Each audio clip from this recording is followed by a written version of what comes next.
Hello and welcome guys, स्वागत है आप सभी लोगों का एक बार फिर से हमारे यूट्यूब चैनल पर। तो दोस्तों FS26 मोबाइल में एक सवाल हर नए खिलाड़ी के मन में आता है कि आखिर कौन सी फसल को उगाएं जिससे सबसे ज्यादा पैसा मिले। कुछ खिलाड़ी गेहूं उगाते हैं, कुछ सोयाबीन, कुछ कॉटन और कुछ खिलाड़ी राइस उगाते हैं, लेकिन हर फसल एक जैसा प्रॉफिट नहीं देती है। दोस्तों अगर आपने गलत फसल का चुनाव कर लिया तो आपकी घंटों की मेहनत बर्बाद हो जाएगी और आपकी कमाई भी बहुत कम होगी। लेकिन अगर आपने सही फसल चुनी है, सही समय पे हार्वेस्ट किया है और सही समय पे बेचा है तो आपका फार्म बहुत तेजी से ग्रो करेगा। इस वीडियो में हम FS26 मोबाइल की हर फसल को आसान हिंदी में समझेंगे और आखिर में बताएंगे कि बिगिनर्स, मिड गेम और एंड गेम के लिए सबसे बेस्ट फसल कौन सी होती है। तो वीडियो को आखिर तक देखना दोस्तों, क्योंकि आखिर में मैं आपको बताऊंगा कि टॉप 5 रैंकिंग की फसल कौन कौन सी है। तो वीडियो में आगे बढ़ने से पहले दोस्तों, अगर आपने हमारे चैनल को अभी तक सब्सक्राइब नहीं किया तो चैनल को सब्सक्राइब कर दो, वीडियो को लाइक कर दो और अपने दोस्तों के साथ शेयर कर दो। तो दोस्तों सबसे पहले हम समझते हैं कि क्रॉप सिस्टम क्या होता है। क्रॉप सिस्टम का मतलब होता है फसल चुनने से लेके उसे बेचने की पूरी प्रक्रिया, यानी कौन सी फसल कब बोनी है, कब उसमें फर्टिलाइजर डालना है, कब हार्वेस्ट करना है और किस समय मार्केट में बेचनी है। यह पूरा सिस्टम आपकी कमाई तय करता है। अगर क्रॉप सिस्टम सही से समझ लिया तो आप कम मेहनत में ज्यादा प्रॉफिट कमा सकते हैं। तो सबसे पहले बात कर लेते हैं हम गेहूं की।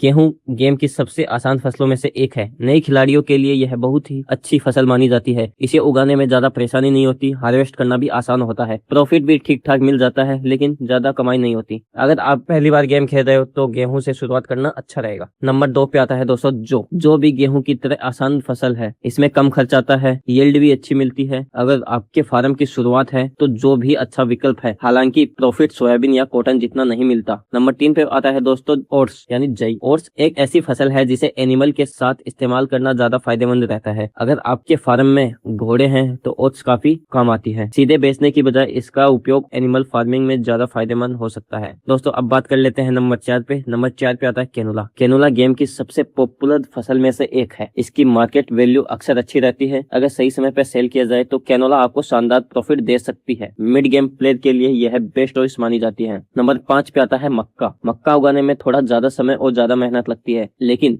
अगर आपके पास अच्छी मशीन है तो मक्का फार्मिंग आपके लिए फायदेमंद साबित हो सकती है। इसे एनिमल फीड के लिए भी इस्तेमाल किया जा सकता है। नंबर 6 पे आता है सोयाबीन। अगर प्रॉफिट की बात करें तो सोयाबीन सबसे मजबूत फसल में से एक है। इसकी मार्केट प्राइस अक्सर अच्छी रहती है। यील्ड थोड़ी कम हो सकती है, लेकिन प्रति यूनिट कीमत ज्यादा मिलने की वजह से कुल प्रॉफिट काफी अच्छा बनता है। अगर आपका फार्म थोड़ा बड़ा हो गया है तो सोयाबीन जरूर उगाएं। नंबर 7 पे आता है दोस्तों सूरजमुखी, सनफ्लावर। सनफ्लावर भी अच्छी प्रॉफिट वाली फसल है। इससे ऑयल प्रोडक्शन में भी फायदा मिलता है। अगर आप प्रोडक्शन चेन का इस्तेमाल करते हैं तो सनफ्लावर से ज्यादा कमाई कर सकते हैं। नंबर 8 पे आता है राइस, चावल। FS26 मोबाइल की नई और खास फसल में से एक है चावल। इसे उगाने के लिए सही प्लानिंग की जरूरत होती है। अगर आपको राइस फार्मिंग सही तरीके से पता है तो यह आपको बहुत अच्छा प्रॉफिट दे सकती है। नंबर 9 पे है पोटैटो। पोटैटो फार्मिंग में मेहनत ज्यादा लगती है। इसके लिए स्पेशल मशीन की जरूरत होती है। अगर आपका बजट कम है तो शुरुआत में पोटैटो फार्मिंग से आपको बचना चाहिए। नंबर 10 पे आता है शुगर बीट। शुगर बीट भी पोटैटो की तरह मेहनत वाली फसल है, लेकिन सही मशीन होने पे इससे अच्छा प्रॉफिट कमाया जा सकता है। यह एंड गेम प्लेयर के लिए ज्यादा फायदेमंद रहती है। नंबर 11 पे है कॉटन। कॉटन गेम की सबसे महंगी फसल में से एक मानी जाती है, लेकिन इसे हार्वेस्ट करने के लिए स्पेशल कॉटन हार्वेस्टर